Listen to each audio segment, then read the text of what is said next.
O texto original, em francês, é o que está em azul. O texto em branco é a tradução fornecida pelo Google Tradutor. Uma coisa ou outra eu posso ter adulterado. Chapitre 5. Rosa, en quittant Cornelius, a décidé de retrouver la tulipe. Elle a pris tout l'argent qu'elle possédait ainsi que le 3e caillou et elle est partie elle aussi à Harlem.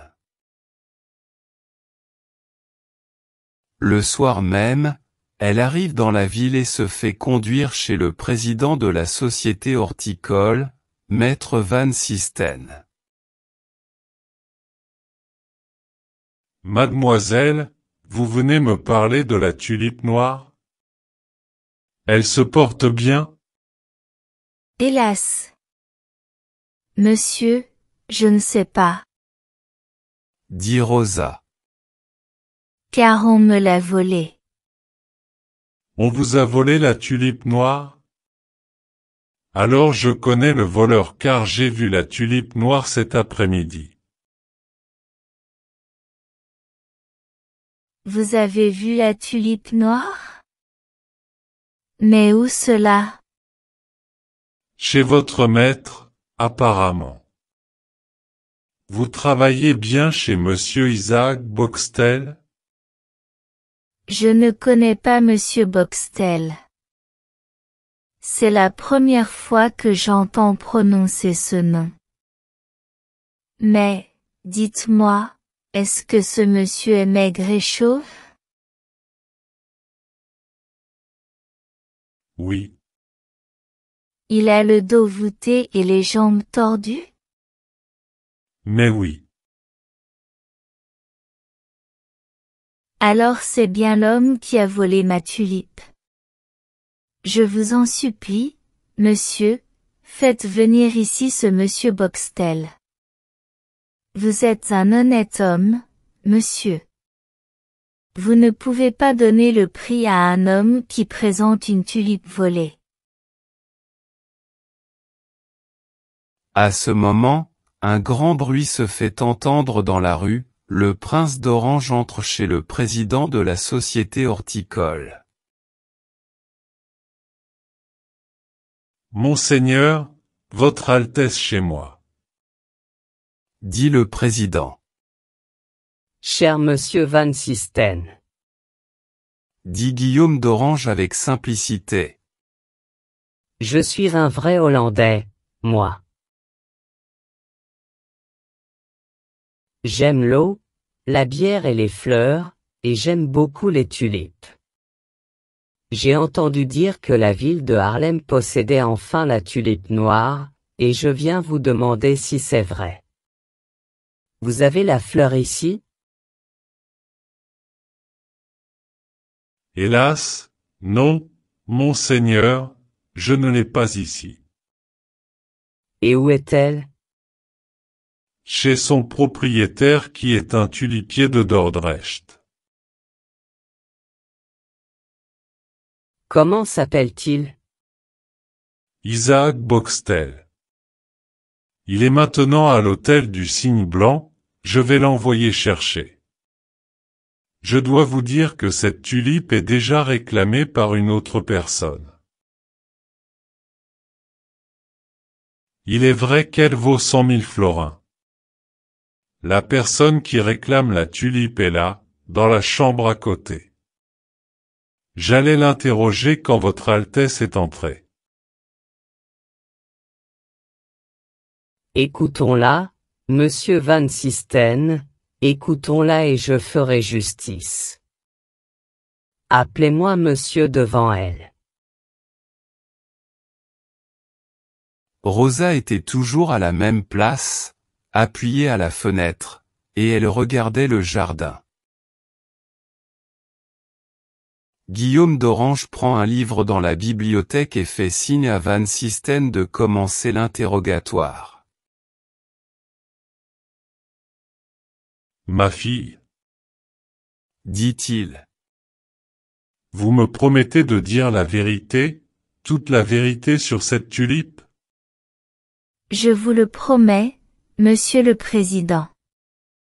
Eh bien, parlez donc devant monsieur, qui est un des membres de la société horticole.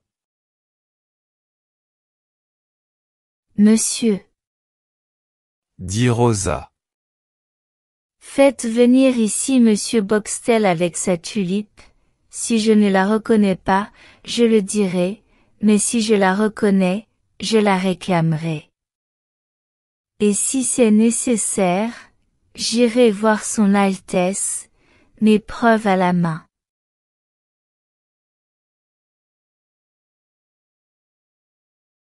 Pourquoi dites-vous que vous êtes la propriétaire de la tulipe noire? Mais parce que c'est moi qui l'ai plantée et cultivée dans ma propre chambre, Levestin. Je suis la fille du geôlier de la prison de Levestin.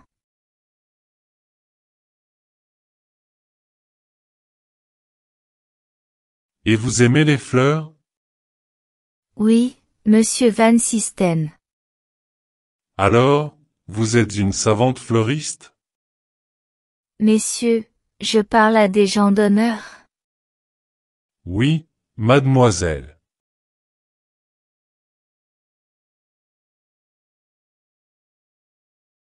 Eh bien, non. Ce n'est pas moi qui suis une savante fleuriste. Non. Moi je ne suis qu'une pauvre paysanne de la Frise, qui, il y a 3 mois encore, ne savait ni lire ni écrire. C'est un prisonnier de Levestin qui a trouvé la tulipe noire. Un prisonnier de Levestin? dit le prince. Un prisonnier d'État alors, car à Levestin, il n'y a que des prisonniers d'État. Oui, un prisonnier d'État. Continuez. dit Guillaume au président. Oh. Monsieur. dit Rosa en s'adressant au président. Je vais m'accuser bien gravement. Je voyais le prisonnier tous les jours. Cela dit le prince.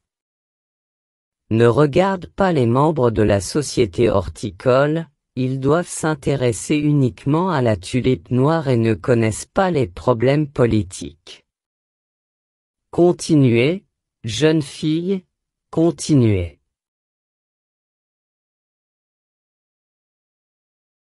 Et Rosa, rassurée, raconte tout ce qui s'est passé depuis 3 mois. Elle parle de son père qui a écrasé le premier cailleux, de la douleur du prisonnier, de tout ce qu'elle a fait pour que le second cailleux puisse donner la tulipe noire.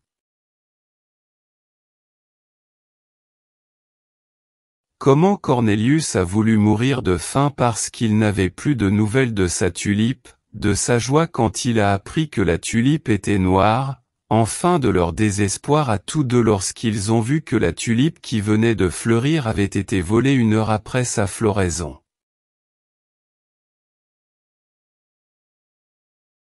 Tout cela a été dit avec un accent de vérité qui laisse le prince impassible, en apparence du moins, mais qui impressionne beaucoup M. Van Sisten.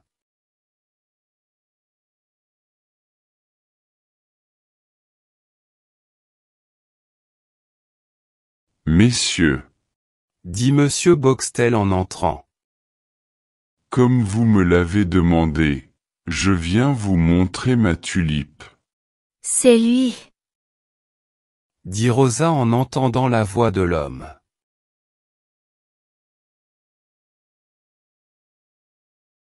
Le prince lui fait signe d'aller regarder dans le salon par la porte entr'ouverte. C'est ma tulipe. dit Rosa. C'est elle, je la reconnais. Oh mon pauvre Cornelius.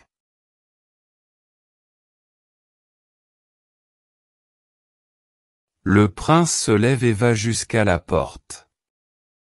Monsieur Boxtel. dit le prince. Entrez ici. Son Altesse. s'écrie-t-il en reconnaissant Guillaume d'Orange.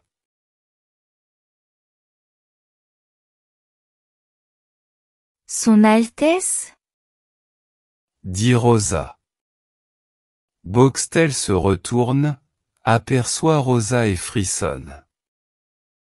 Ah! Dit le prince, en se parlant à lui-même. Il est troublé.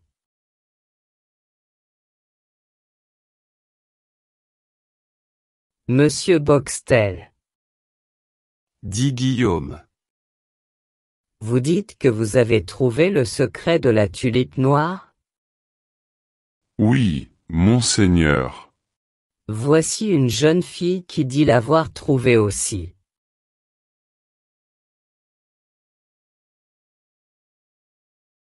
Boxtel sourit et hausse les épaules.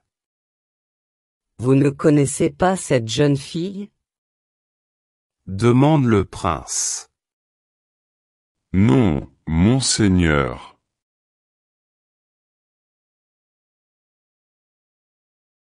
Et vous, jeune fille, connaissez-vous monsieur Isaac Boxtel? Non, je ne connais pas monsieur Boxtel, mais je reconnais monsieur Jacob Gisèle. Que voulez-vous dire?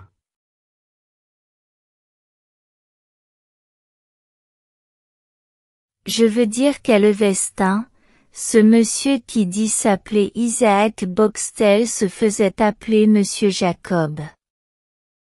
Que répondez-vous, monsieur Boxtel? Je dis que cette jeune fille ment, monseigneur. Vous n'êtes jamais allé à Levestin?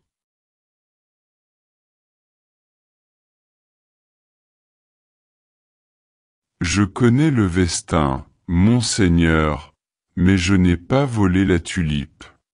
Vous me l'avez volé, et dans ma chambre. Répond Rosa. Il y a 20 ans, monseigneur, que je cultive des tulipes à Dordrecht.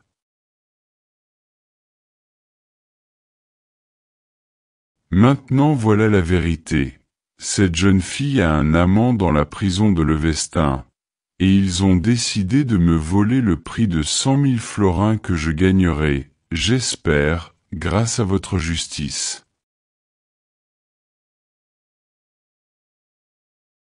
Silence. Dit le prince. Puis, se retournant vers Boxtel. Et qui est ce prisonnier?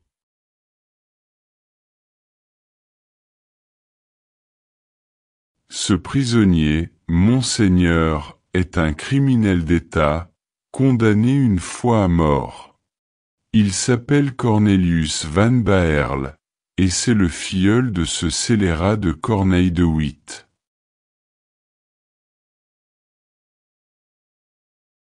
Je suis venu à Levestin, j'y ai fait connaissance avec le vieux Griffus, je suis devenu amoureux de sa fille, je l'ai demandé en mariage, et comme je n'étais pas riche, je lui ai confié mon espérance de gagner 100 000 florins. Et pour justifier cette espérance, je lui ai montré la tulipe noire. Oh! Mon Dieu! Gémit Rosa en larmes, en se jetant aux pieds du prince. Monseigneur! Monseigneur! Cornelius n'est pas coupable. La tulipe est à vous? Demande-t-elle soudain à Boxtel en se tournant vers lui. Oui. Combien avait-elle de cailloux?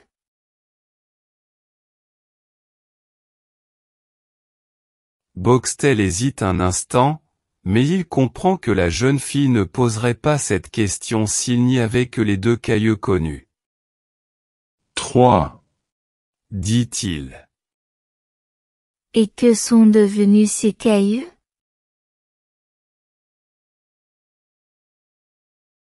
Eh bien, le premier n'a rien donné, le deuxième a donné la tulipe noire, et le troisième est chez moi. Chez vous? Où cela, à Levestin ou à Dordrecht? À Dordrecht. Vous mentez. s'écrie Rosa. Monseigneur, Ajoute-t-elle en se tournant vers le prince. la véritable histoire de ces 3 cailleux, je vais vous la dire, moi. Le premier a été écrasé par mon père dans la chambre du prisonnier, et cet homme le sait bien, car il espérait s'en emparer.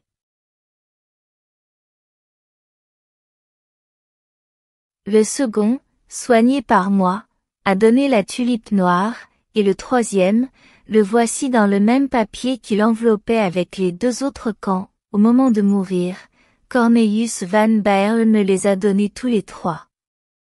Tenez, monseigneur.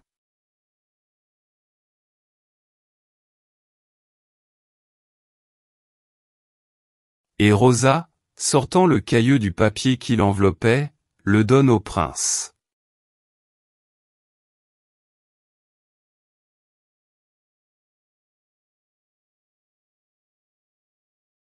Mais, monseigneur, cette jeune fille ne peut-elle pas l'avoir volée comme la tulipe? Dit Boxtel, effrayé de l'attention avec laquelle le prince examine le cailleux et surtout de celle avec laquelle Rosa lit quelques lignes écrites sur le papier resté entre ses mains.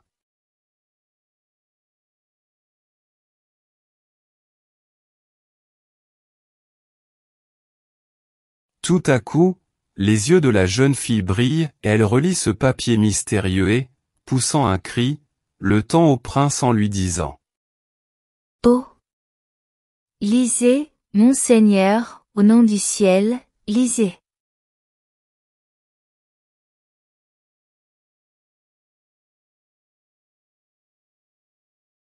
Guillaume donne le 3e cailleux au président, prend le papier et le lit.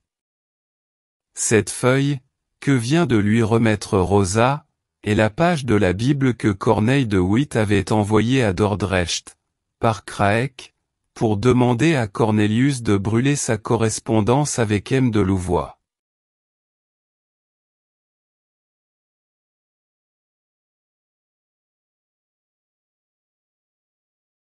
Cette feuille est à la fois la preuve de l'innocence de Van Baerle et son titre de propriété au cailleux de la tulipe. Allez, monsieur Boxtel. Dit le prince. Justice sera faite, je l'ai promis.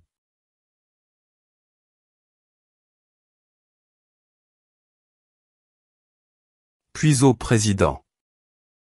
Vous, mon cher monsieur Van Systen, gardez ici cette jeune fille et la tulipe. Adieu.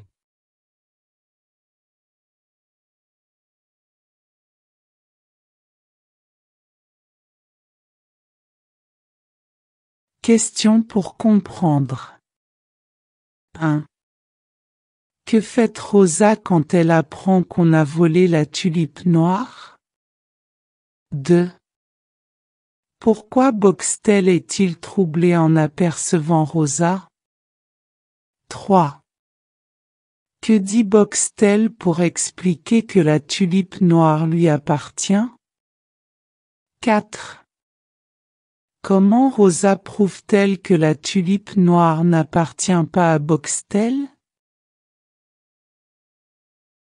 Suite.